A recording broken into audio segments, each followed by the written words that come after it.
नमस्कार दोस्तों, मैं सुधांशु शेखर आज एक बार फिर आपके सामने उपस्थित हुआ हूं और ये काफ़ी इन्फॉर्मेटिव वीडियो है। इसको अंत तक ज़रूर देखें, तभी आपको इसका लाभ मिल पाएगा। ठीक है। और इस वीडियो में मैंने पूरा एक पीपीटी के माध्यम से हर एक आयाम पर चर्चा किया हूं। ठीक है, तो चलिए इसमें शुरू करते हैं। देखिए, बिहार एसएससी जो है वैकेंसी नोटिफिकेशन के माध्यम से दी थी। आप सभी ने उसमें फॉर्म भी भरा होगा और जो एक बहुचर्चित पद है बिहार में अभी वनडे एग्ज़ाम में, वो एएसओ का पद है, यानी असिस्टेंट सेक्शन ऑफिसर। और असिस्टेंट सेक्शन ऑफिसर को हिंदी में सहायक प्रशाखा पदाधिकारी बोलते हैं। ठीक है, सहायक प्रशाखा पदाधिकारी क्यों बोलते हैं, तो इसको थोड़ा सा समझ लीजिए कि जैसे विभाग में जैसे बिहार सरकार के अंतर्गत कई सारे विभाग होते हैं और विभाग भी बहुत सारे सेक्शन में बटा होता है। ठीक है, प्रशाखा में बटा होता है और हर प्रशाखा में एक प्रशाखा पदाधिकारी होते हैं और कई एएसओ होते हैं, यानी कि सहायक प्रशाखा पदाधिकारी होते हैं, जो कि प्रशाखा के कार्यों का निष्पादन करते हैं। ठीक है, और यहाँ पे मैं अपने विषय में दिया हूँ, ये मेरी फ़ोटो है। और नूतन टेस्ट सीरीज जो है मेरा चैनल है टेलीग्राम पे, यूट्यूब जो है नूतन टेस्ट सीरीज के ही नाम से मैं ये किया हूँ, मेरा चैनल है यूट्यूब का। मेरी जो पोस्टिंग हुई है अभी, वो बीएसएससी सीजीएल 3 में जब मेरा सिलेक्शन हुआ था, उसके बाद फिर मेरी पोस्टिंग हुई है। ठीक है, हम लोग फरवरी 2024 में ज्वाइन किए हैं और अभी कार्यरत हैं। ठीक है, तो चलिए अब आगे शुरू करते हैं। देखिए, सफलता के लिए आवश्यक कारक क्या क्या हैं, पहले इसको समझिए। सिलेबस की बेहतर समझ, जो सिलेबस आपको दिया जाता है गवर्नमेंट जो आयोग है उसके द्वारा, तो उसकी एक बेहतर समझ आपको होनी चाहिए। ठीक है, और जो है सिलेबस में जिन विषयों की चर्चा की जाती है, जिन टॉपिक्स की चर्चा की जाती है, उसको ध्यान से देखें। ठीक है, उसके बाद पीवाईक्यू का बेहतर एनालिसिस। कई सारे जो पूर्व में एग्ज़ाम हुए हैं, उनका जो है आप एक बार एनालिसिस कर लें पेपर का, कि आखिर पेपर जो है किस तरह के आते हैं या फिर पेपर क्या हमसे चाहता है। ठीक है, उसके बाद पीवाईक्यू के टॉपिक्स का संग्रह। पीवाईक्यू में जो भी टॉपिक्स दिए गए हैं, आप जो है एक बार उनको अच्छे से देख लें। ठीक है, चीज़ों को बेहतर तरीके से टॉपिक्स को समझ लें। आगे पुस्तकों का चयन। अब आपके पास टॉपिक आ गया। ठीक है, अब टॉपिक को जो है कवर करने के लिए कई सारे पुस्तकों का जो है आपको पुस्तकों की आवश्यकता होगी। ठीक है, तो उन पुस्तकों में किन किन पुस्तकों से आपको किन किन चीज़ों को लेना है। ठीक है, ताकि आप उन टॉपिक्स को कवर कर सकें जहाँ से कि पीवाईक्यू बार बार क्वेश्चंस पूछते हैं और आज तक जो है जिन जिन टॉपिक से पूछे गए हैं। ठीक है, मेरा मानना है कि करीब 200 के आसपास टॉपिक्स आपको मिलेंगे। ठीक है, तो उन 200 टॉपिक्स को कवर करने के लिए आपको किन किन पुस्तकों का सहारा लेना पड़ेगा, उसमें जो अच्छी पुस्तकें हैं उसका आपको एक चयन भी करना होता है। ठीक है, अब आगे सभी टॉपिक को सम्मिलित रूप से पूरा करने हेतु समय निर्धारण। ये काफ़ी इम्पोर्टेंट चीज़ है। 5वें नंबर का जो टॉपिक है, आप उसको ध्यान से देखेंगे कि सभी टॉपिक को सम्मिलित रूप से पूरा करने हेतु समय निर्धारण। सपोज कीजिए आपके पास 200 टॉपिक हैं। ठीक है, और आप इनको कवर करने के लिए आपने 120 दिन का टारगेट लिया, तो क्या हुआ, 120 दिन का एक समय निर्धारित कर दिया गया हमारे द्वारा। 120 दिन में हमें इन सभी टॉपिक्स को क्लियर कर लेने हैं। ठीक है, तो चलिए अब आगे देखते हैं। आगे है निर्धारित समय में अपने टॉपिक्स को कई भाग में बांटना। ठीक है, जैसे प्रत्येक महीने में, प्रत्येक सप्ताह और प्रत्येक दिन का लक्ष्य निर्धारित करना। अब समझिए, आपने यहाँ पे 120 दिन में 200 टॉपिक को कवर करने का एक लक्ष्य निर्धारित किया। ठीक है, 120 दिन में होता है 4 महीना। ठीक है, तो अब जो है आप इस पे ध्यान देंगे कि हर 30 दिन में, ठीक है, यानी एक महीने में आप करीब 50 टॉपिक को कवर कर लेंगे। ठीक है, 4 महीने में कितना टॉपिक हो जाएगा, 200। ठीक है, तो हर महीने का आपके पास जो है एक लक्ष्य निर्धारित हो गया। अब क्या करेंगे, हर महीने के लक्ष्य को हर सप्ताह में तोड़ देंगे। एक महीने में मूल रूप से माना जाता है कि 4 सप्ताह होते हैं। ठीक है, अब इस 50 को भी 4 सप्ताह में बांट देंगे तो कितना हो जाएगा, अराउंड 13 टॉपिक्स। तो हर सप्ताह जो है आपको 12 से 13 टॉपिक कवर करने हैं। ठीक है। अब ध्यान देंगे। अब एक सप्ताह के लक्ष्य पे आइए। आपके पास हैं 7 दिन, ठीक है, और आपको करना है 12 से 13 टॉपिक, ठीक। तो एक दिन में, ठीक है, मूल रूप से आप 2 टॉपिक लेकर के चलेंगे। किसी दिन जो है एक टॉपिक थोड़ा बड़ा टॉपिक है उसको कर लिए, ठीक है, और ऐसे जनरली एक दिन में 2 टॉपिक्स लेकर के चलेंगे तो हमारा एक दिन का लक्ष्य हो जाएगा। एक चीज़ का जो यहाँ पे ध्यान देना है कि आपके पास हर एक दिन का एक निर्धारित टॉपिक होना चाहिए। टॉपिक का नाम तक आपका लिखा हुआ होना चाहिए कि आपको किस दिन कौन से टॉपिक को उठाना है, ठीक है। ये एक बेहतर मैनेजमेंट को दर्शाता है, ठीक, कि एक महीने में मैं किन किन टॉपिक्स को, किन 50 टॉपिक्स को कर लूँगा, तो उसकी आपके पास एक सूची होनी चाहिए। एक सप्ताह में क्या करना है, जैसे पहला सप्ताह है तो हमको ये चीज़ करना है, अगले सप्ताह में मुझे ये चीज़ करना है, फिर उसके अगले सप्ताह में मुझे ये चीज़ करना। तो इसी तरह से आपके पास पूरे 120 दिन का एक निर्धारित लक्ष्य होना चाहिए कि एक एक दिन का, ठीक है। अब ध्यान देंगे। अब आपको चूँकि एक दिन का लक्ष्य मिल गया, उस एक दिन के लक्ष्य को भी हासिल करना है, तो उसके लिए क्या है कि प्रत्येक दिन के लक्ष्य को 7वां पॉइंट पढ़िएगा कि प्रत्येक दिन के लक्ष्य को हासिल करने के लिए प्रत्येक घंटे अथवा आधे घंटे का निर्धारित लक्ष्य, ठीक है। और जो एक दिन का लक्ष्य मैंने लिया है तो उसमें जो है 2 टॉपिक्स करने हैं। सपोज़ कीजिए एक टॉपिक को करने में मुझे 3 घंटे का या फिर 2.5 घंटे या फिर 2 घंटे का समय लगता है, ठीक है। 2 टॉपिक को मिला करके कुल 4 से 5 घंटे का समय लगता है। तो उसमें भी हम क्या करेंगे, अपना एक बेहतर मैनेजमेंट के लिए हम ये तय कर लेंगे कि पहले 1 घंटा में मुझे क्या करना है, अगले 1 घंटा में क्या करना है। इसी तरह से 2 टॉपिक को हम 4 से 5 घंटे की पढ़ाई के दौरान उसको कवर करेंगे। तो उस हिसाब से अपना हम एक लक्ष्य तय कर देंगे कि एक एक घंटे में मुझे क्या करना है, या फिर आप उसको आधे घंटे में कन्वर्ट करना चाहते हैं तो हर आधे घंटे का लक्ष्य आप बना लीजिए, ठीक है। और आप जो है अगले आधे घंटे पर फोकस करेंगे या फिर अगले 1 घंटे पर फोकस करेंगे, मुझे अगले 1 घंटे में क्या करना है, ठीक है। तो यही आधा आधा घंटा जो है 120 दिन में आपका पूरा 200 टॉपिक को तैयार कर देगा। देखिए कितना मज़ेदार है। हम आधे घंटे के ही बारे में सोच रहे हैं या फिर 1 घंटे के ही बारे में सोच रहे हैं, और आगे चल के लंबे टाइम फ्रेम में जो है हमारा 200 टॉपिक क्लियर हो रहा है, ठीक। तो चलिए अब आगे देखते हैं। नियति के नियम का अनुपालन। आपको लगता होगा कि मैंने ये चीज़ें क्यों लिखा है। तो अगर हमसे आप पूछें कि इन सभी पॉइंट में, जितने भी मैंने पॉइंट 12 पॉइंट इधर लिया है, 7 उधर लिया है, कुल 19 पॉइंट में जो सबसे अहम पॉइंट है वो आपका ये 8वां पॉइंट है। ये क्यों मैंने कहा है तो ध्यान से सुनिएगा। चूँकि हम सभी लोग तैयारी कर रहे होते हैं और तैयारी के दौरान हम चाहते हैं कि हमारा सिलेक्शन हो जाए, ठीक है। और इसके लिए न जाने मतलब हम लोग किस किस तरीक़ों का इस्तेमाल करते हैं या फिर किस तरह से पढ़ाई करते हैं। बहुत तरह के लोग बहुत अपनी अपनी स्ट्रेटजी बनाते हैं, सब लोग अपने हिसाब से लगे हुए होते हैं, ठीक है।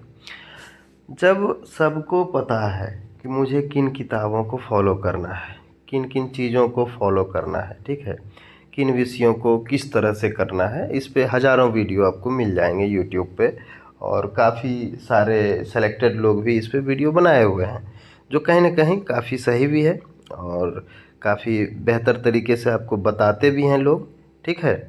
बहुत अच्छी चीज़ें हैं इस समय की कि आपको एक ही जगह कई सारे कंटेंट जो है अलग अलग तरीके से डील किए हुए मिल जाते हैं, ठीक है। लेकिन ध्यान दीजिएगा, बावजूद इसके कि हमारे पास बेहतर कंटेंट उपलब्ध हैं और हम सेलेक्ट हो नहीं पा रहे हैं, क्या रीज़न हो सकता है।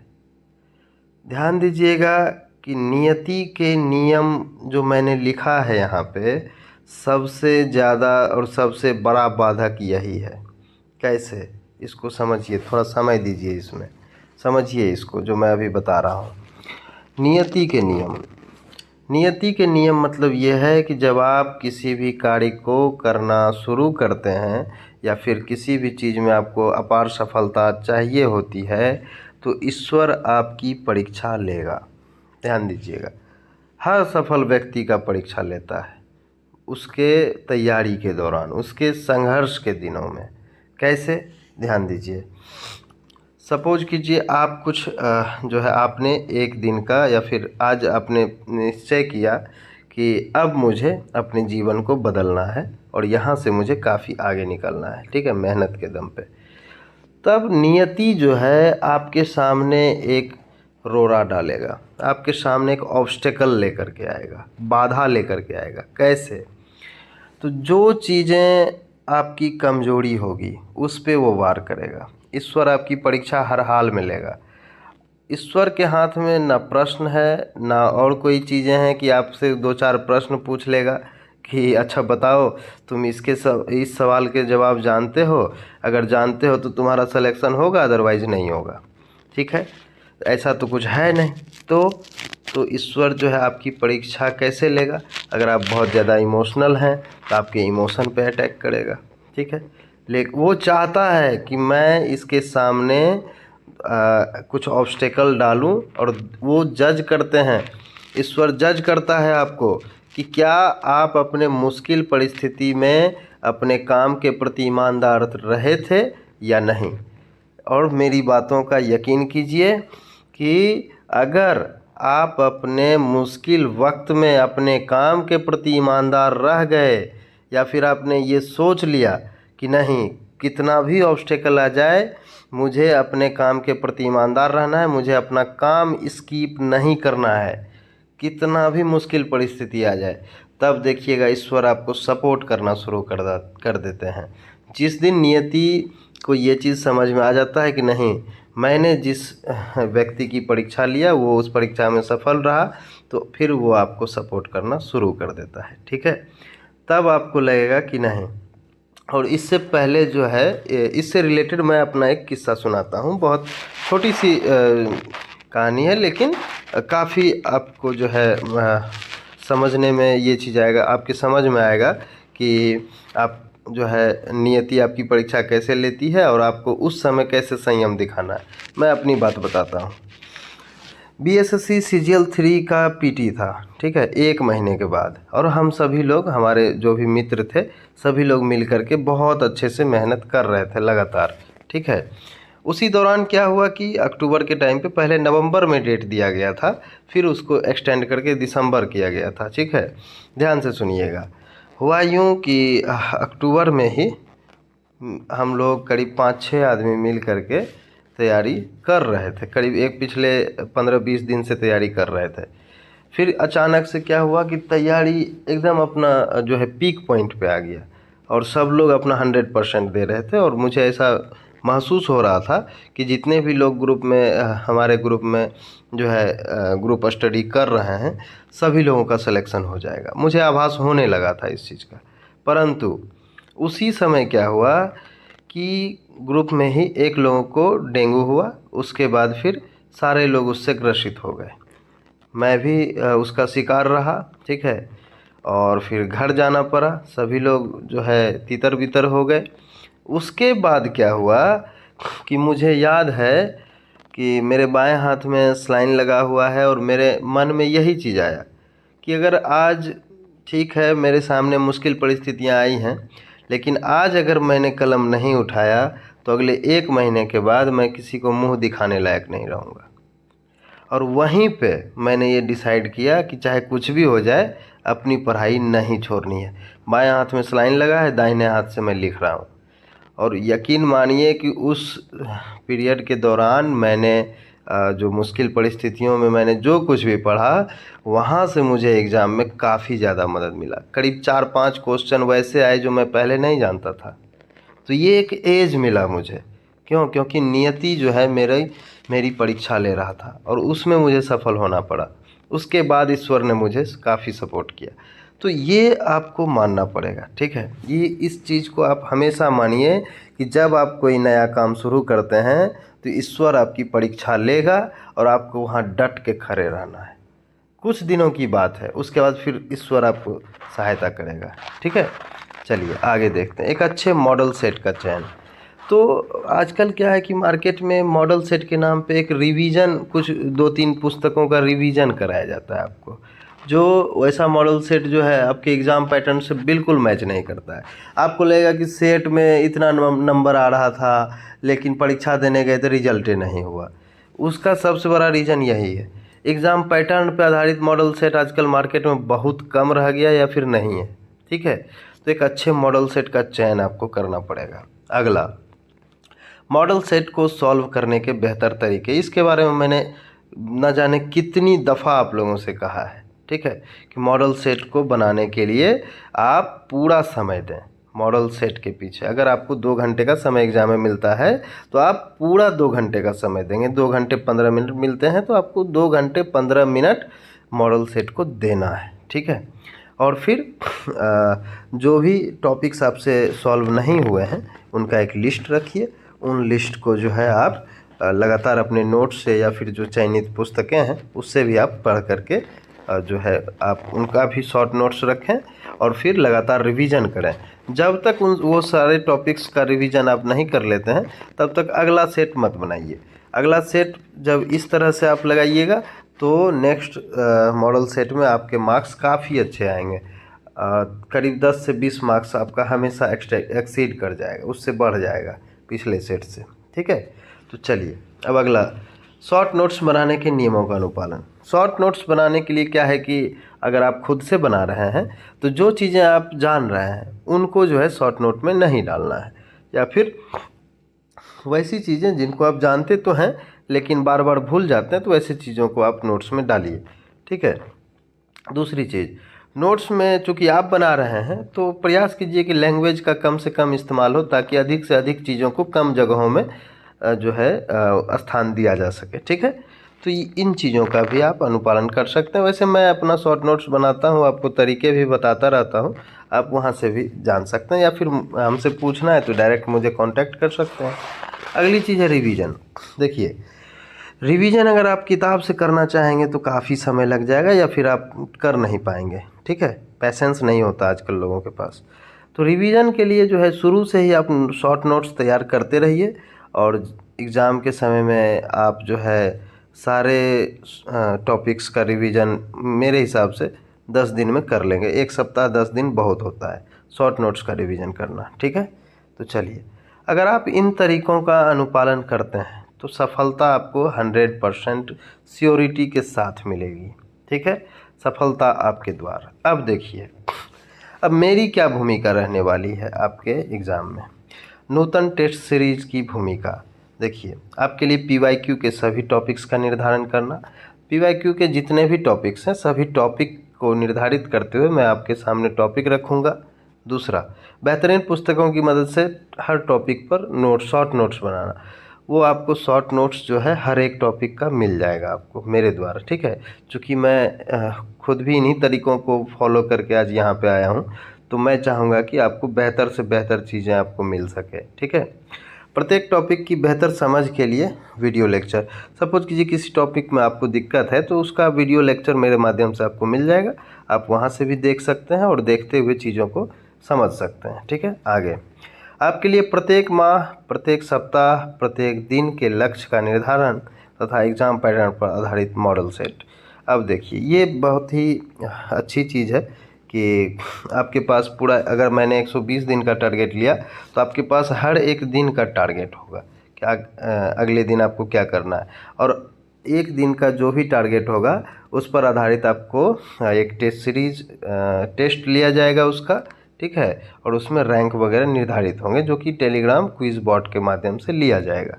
ठीक है, तो ये सारी चीज़ें आपको उपलब्ध कराई जाएगी, शॉर्ट नोट्स वगैरह। उसके बाद चयनित व्यक्तियों से समय समय पर इंटरेक्शन।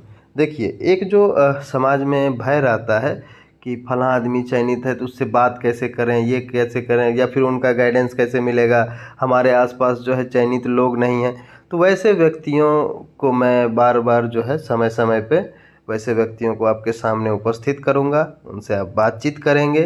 ठीक है, और आपको समझ में आएगा कि सफल व्यक्तियों की एक ही जो है सफल, जो भी व्यक्ति सफल हुए हैं उनका एक ही माइंडसेट है, और जो भी नियम मैंने आपको बताया है ऊपर से नीचे तक, तो सारा कुछ जो है उन लोग फॉलो किए हैं तभी आज यहाँ तक पहुँचे हैं। अगला, एक सफल मेंटर की भूमिका। तो इसमें तो खैर मुझे लगता है कि इसमें आपको कभी सोचना ही नहीं पड़ेगा इसके लिए, क्योंकि मैं खुद चाहता हूं कि सारे लोग बेहतर से बेहतर करें। ठीक है। अगली चीज़ है सूक्ष्मतम स्तर पर हर बिंदु एवं हर आयाम की लगातार चर्चा, ताकि आप परीक्षा से घबराएं नहीं बल्कि मजबूती से डटे रहें। जैसे मैंने 8वें बिंदु पर चर्चा किया, ठीक है, नियति के नियम का अनुपालन। ठीक है, क्योंकि मैं जान रहा हूँ कि आपके सामने ऐसी समस्याएं आएंगी।